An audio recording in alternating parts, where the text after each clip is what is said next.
నమస్తే, welcome to our channel. మద్యం కుంభకోణంలో ఓ కీలక పరిణామం చోటు చేసుకుందని చెప్పవచ్చు. కట్టా ప్రణయ్ ప్రకాష్ ఇచ్చినటువంటి వాంగ్మూలం ఇప్పుడు వైసీపీలో ప్రకంపనలు సృష్టిస్తుందని కూడా చెప్పుకోవచ్చు. అసలు ఈ ఎవరి ప్రణయ్ ప్రకాష్? ఆయన సిట్ ముందే కాకుండా డైరెక్ట్గా మెజిస్ట్రేట్ ముందు కూడా ఇచ్చిన వాంగ్మూలం ఏ పరిస్థితులకు దారితీస్తుంది? ఇవన్నీ కూడా చర్చించడానికి మనతో పాటుగా ఉన్నారు సీనియర్ జర్నలిస్ట్ డివి శ్రీనివాస్ గారు. నమస్తే సార్. నమస్తే. లావు శ్రీకృష్ణదేవరాయలు గారు లోక్సభలో, అదేవిధంగా అమిత్ షా గారి దగ్గర ఈ మద్యం కుంభకోణం గురించి ప్రస్తావించి ఈ మద్యం ముడుపులన్నీ కూడా దుబాయ్కి వెళ్ళాయని చెప్పి ఆయన ఆరోపణలు చేశారు. సార్, ఇప్పటి వరకు కూడా అందరూ దుబాయ్కే ఈ మద్యం ముడుపులు వెళ్ళాయి అనుకుంటున్నారు. ఇప్పుడు ఈ ప్రణయ్ ప్రకాష్ ఇచ్చిన వాంగ్మూలంతో దుబాయ్కి కాదు, ఆఫ్రికా జింబాబ్వేలో, టాంజానియాలో వీళ్ళు ఒక స్టీల్ కంపెనీ, అదేవిధంగా ఫుడ్ ప్రాసెసింగ్ యూనిట్ ఇవన్నీ కూడా ఏర్పరుచుదాం అనుకున్నారు. చెవిరెడ్డి, ఆయన కొడుకు, ఇంకా మరికొందరు నాతో మీటింగ్ వచ్చారు. మేము టాంజానియా వెళ్ళాం. ఇటువంటి వాంగ్మూలం ఆయన ఇచ్చారు. ఏంటి అసలు చెవిరెడ్డి, ఆయన కుమారుడు ఈ ప్రణయ్ ప్రకాష్, అసలు ఎవరి ప్రణయ్ ప్రకాష్? ఈ మద్యం కుంభకోణం ఎక్కడి నుంచి ఎక్కడికి దారితీస్తుంది? ఏమంటారు? మొన్న చెవిరెడ్డి కోర్టులో చూసావా ఎలా కేకలేశాడో? హాస్పిటల్లో చూసావా ఎలా అసలు మామూలు అరిచాడో? అంటే ఆ అరుపులు, ఆ కేకలు, ఆ గిలగిల కొట్టుకోవటం నీకు వల్ల పడ్డట్టుగా లేదా? ఇదేనా ఆ వల? అంటే తనను ఉచ్చులో ఇరికిచ్చారు, తను వలలో పడ్డాను, ఆ వలలో నుంచి బయటకు రాలేక అరుపులు, కేకల. ఈరోజు ఈ కట్ట ప్రణయ్ ప్రకాష్ ఇచ్చిన వాంగ్మూలం ఏంటి? చెవిరెడ్డి భాస్కర్ రెడ్డి, చెవిరెడ్డి మహిత్ రెడ్డి ఇద్దరూ టాంజానియా వచ్చారు. 6 రోజులు నేను వాళ్ళతోనే ఉన్నాను. అంటే నీకు ఒక 5-6 నెలల క్రితం వీళ్ళు బెంగళూరులో పట్టుబడ్డారు. ఎవరు? తండ్రి కొడుకులు. దుబాయ్ పోవాలని చూశారు. అప్పుడు ఒక పెద్ద సినిమా ఏది, ఆ తిరుపతిలో మనం చూసాము.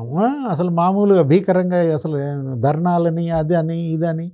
మేము నా కొడుకు ఫ్రెండ్ పెళ్ళి దుబాయ్ వెళ్ళాలనుకుంటే పట్టుకొస్తారా? ఏదో 41A నోటీస్ ఇచ్చి వదిలారు. నిన్న మళ్ళా ఎక్కడికి పారిపోవాలని చూశాడు? కొలంబో వెంకటేష్ నాయుడుతో. ఎవరా వెంకటేష్ నాయుడు? హైదరాబాదులో రియల్టర్. అతను ఇందులో ప్రధాన సూత్రధారి. అతను కూడా వెళ్ళాడంట టాంజానియా. ఏది? ఇవాళ కసిరెడ్డి రాజ్, చెవిరెడ్డి భాస్కర్ రెడ్డి, లేకపోతే వెంకటేష్ నాయుడు, ముగ్గురు కలిసి అక్కడ ఏ ప్లాంట్ పెడదాం అనుకున్నారు? స్టీల్ ప్లాంటు, లేకపోతే ఇనప తయారీ కర్మాగారం, ఈ ఆహార శుద్ధి పరిశ్రమలు. అటు జింబాబ్వేలో తిరిగారు, ఇక్కడ టాంజానియాలో తిరిగారు. ఎవడో కోర్పడే అతను జియాలజిస్ట్ని పెట్టుకుని. అంటే అసలు ఇప్పటికే ఆఫ్రికా దేశాలకి వీళ్ళంతా ఈ మద్యం సొమ్ము మనీ లాండరింగ్ చేశారు. ఇది ఎవరు చెప్పింది? ఆ ప్రణయ్ ప్రకాష్ చెప్పింది. నువ్వు అడిగావు ఎవరి ప్రణయ్ ప్రకాష్? కోనసీమ ఏదో రామచంద్రపురం అంటాం. అతను పాపం ఐఐటి స్టూడెంట్. అంటే చెన్నై ఐఐటిలో ఇతని క్లాస్మేట్ ఎవరు?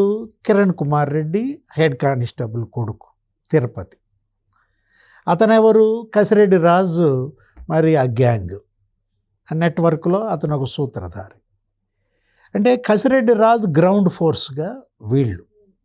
ఇప్పుడు ప్రణయ్ ప్రకాషే తాడేపల్లిలో జగన్మోహన్ రెడ్డి ఇంటి పక్కన land mark apartment, room number 312, అది అద్దెకి తీసుకుంది ఇతనంట.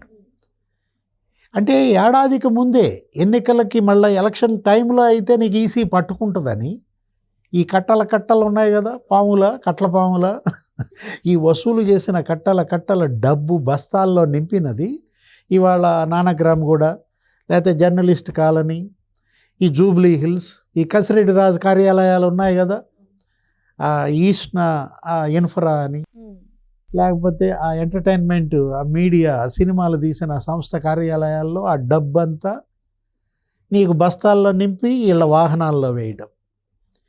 AP 03 BF 0099 ఎవరి వాహనం?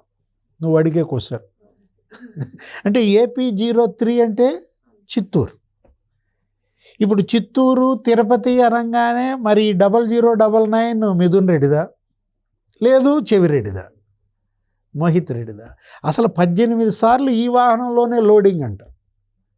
ఈ బస్తాలు ఎక్కడి నుంచి? రూమ్ నెంబర్ 312, అదేంటి ల్యాండ్ మార్క్ అపార్ట్మెంట్. ఈ డబ్బంతా మరి ఒక 6 ఉమ్మడి జిల్లాల్లో ఈ వైసీపీ కార్యకర్తలు, ఈ అభ్యర్థుల ఓట్ల కొనుగోళ్ళకి చెవిరెడ్డి భాస్కర్ రెడ్డి సమన్వయకర్తగా. అంటే ఒక కోఆర్డినేటరే మరి ఇంత మనీ లాండరింగ్, ఇన్ని ఓట్లు కొంటే సజ్జల రామకృష్ణారెడ్డి ఆయన సమన్వయకర్తగా కొన్ని జిల్లాలు చూశాడు. ఆయన ఓట్ల కొనుగోళ్ళకి మరి ఇంకెంత మద్యం డబ్బు వాడాడు? దానికి ల్యాండ్ మార్కేనా, 312ఏనా?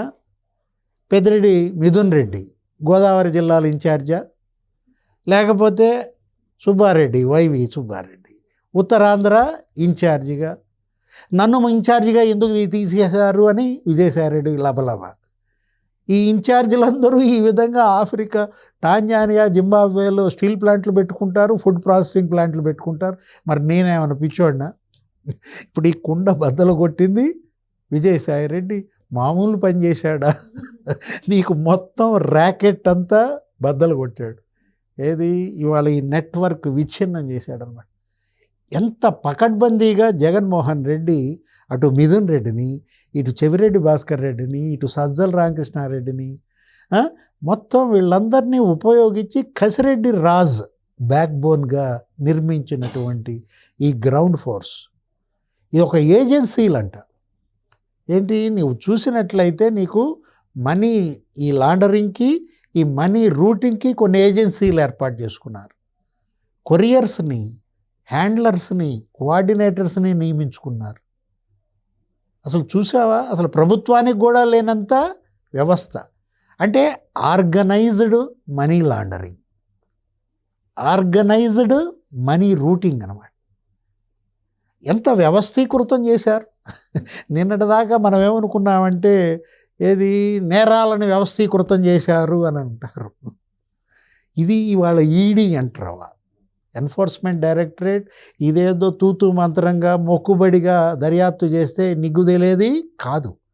ఇవాళ సిట్ దర్యాప్తులోనే ఇన్ని సంచలనాలు బయటపడితే special investigation team, enforcement directorate, మరి ఎందుకంటే ఇవి ఆఫ్రికా, టాంజానియాకి ఎంత వెళ్ళింది, జింబాబ్వేకి ఎంత వెళ్ళింది, అసలు దుబాయ్ పదే ఎవరెవరు వెళ్ళారు? ధనుంజయ రెడ్డి ఆయన భార్య వెళ్ళిందన్నారు. అంటే 1000 కోట్లు సునీల్ రెడ్డి తీసుకుపోయాడన్నారు. కృష్ణదేవరాయలు చెప్పాడు. అసలు సునీల్ రెడ్డి ఇంతవరకు ఎందుకని మీరు నోటీస్ ఇవ్వలేదు? ఎక్కడున్నాడు అతను? అనిల్ రెడ్డి ఎక్కడున్నాడు? అంటే ఇప్పటిదాకా కొలిక్కొచ్చింది కొంతేనమ్మా. ఏది 50% అయిందా? అంటే ఇంటర్వల్ ఇంకా అసలు సెకండ్ హాఫ్ ఉందన్నమాట. ఫస్ట్ హాఫే ఇప్పుడు ఇప్పటికీ జరిగింది.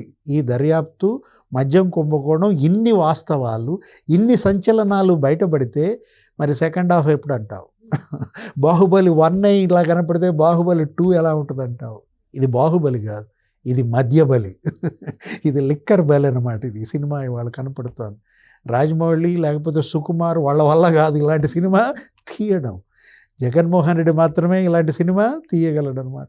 వీటన్నిటిపైన లోతైన దర్యాప్తు జరపాలంటే అటు ఈడీ, ఇటు సిట్ ప్యారలల్గా ఇన్వెస్టిగేషన్ చేస్తే తప్ప ఏ మాత్రం అజాగ్రత్త వహించినా, నిర్లక్ష్యం చేసినా ఈ పందికొక్కులు కాదు, ఇవి ఎలుగుబంట్లు, ఇవి తప్పించుకునే ప్రమాదం ఉందన్నమాట. నిన్న చూసావు కదా, ఒక ఎలుగుబంటి అరెస్ట్ చేస్తే ఎలా గిలగిల కొట్టుకుందో. ఇట్లాంటి ఎలుగుబంట్లు ఇంకెన్ని ఉన్నాయి? అసలు ఎంతమందిని అరెస్ట్ చేయాలి? ఇవాళ ప్రణయ్ ప్రకాష్ నీకు మ్యాజిస్ట్రేట్ ముందు వాంగ్మూలం ఇచ్చాడంటే మరి నీకు అది వాస్తవం. అందులో నీకు ఎటువంటి ఇది లేదనమాట. ఇవాళ 8 మంది విదేశాలకు పారిపోయారన్నారు. వాళ్ళందరినీ పట్టురావాలి. ఆ సైఫ్ అనేవాడు ఎక్కడున్నాడు? ఈ కిరణ్ కుమార్ రెడ్డి ఎక్కడున్నాడు? ఇంకా అనేక మంది ఉన్నటువంటి పరిస్థితుల్లో అనిరుద్ధ్ రెడ్డి, ఎవరు? ఆ అవినాష్ రెడ్డి తమ్ముడు అంట, ముప్పిడి అవినాష్ రెడ్డి, కసిరెడ్డి రాజు తోడల్లుడు. ఇవాళ వీటన్నిటిపైన నీకు నిగ్గు తేల్చడం కాదు, దోచిన సొమ్ము రికవరీ చేయాలి. బాధితులకి సహాయానికి ఆ సొమ్ము వాడాలి. 1000 బాధిత కుటుంబాలు, వీళ్ళ వల్ల చచ్చిపోయినాడు, వీళ్ళ వల్ల లివర్, కిడ్నీ దెబ్బతిన్నాడు.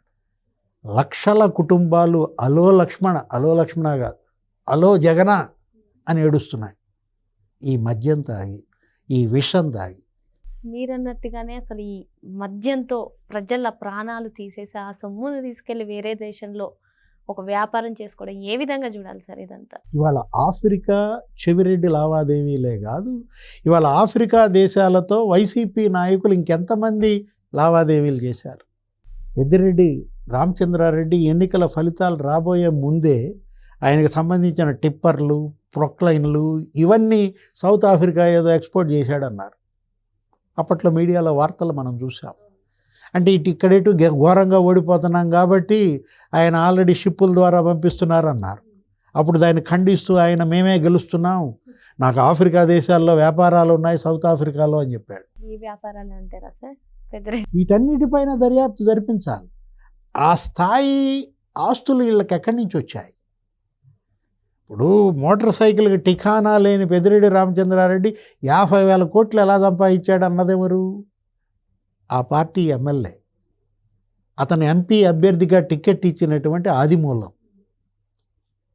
అదే కాదు, సైకిల్కి గతి లేని చెవిరెడ్డి భాస్కర్ రెడ్డి మరి నాయుడుపేటలో, లేకపోతే సుళ్ళూరుపేటలో, రేణిగుంటలో, తిరుపతిలో, బెంగుళూరులో 100 ఎకరాలు విల్లాలు, అసలు 1,000 కోట్ల ఆస్తులు. ఇప్పుడు నువ్వే చెప్పావుగా, స్టీల్ ప్లాంట్ అన్నావు, లేకపోతే ఫుడ్ ప్రాసెసింగ్ ఇండస్ట్రీస్ అన్నావు, అసలు సిఎంఆర్ ఏదో ఇన్ఫ్రా, చెవిరెడ్డి మున్రెడ్డి రోసెమ్మ, సిఎంఆర్ కన్స్ట్రక్షన్స్, అసలు తుడా వాహనాలు వాడారంట ఈ డబ్బులు ఈ బస్తాలు ఎత్తుకుపోవటానికి. ఇప్పటిదాకా మనం బంగారం అనుకున్నాం, ఇప్పుడు ఏం కనపడుతుంది మనకి? ఆఫ్రికా కనపడుతున్న పరిస్థితుల్లో గతంలో జగన్మోహన్ రెడ్డి పైన కూడా అనేక ఆరోపణలు. ఆయన 6 దేశాలకు మనీ లాండరింగ్ చేశారంటే, తండ్రి ముఖ్యమంత్రిగా ఉండగా, రాజశేఖర రెడ్డి బతికి ఉండగా జగన్మోహన్ రెడ్డి 6 దేశాలకు మనీ లాండరింగ్ చేశాడన్నారు. ఇప్పుడు 60 దేశాలకు చేశారా?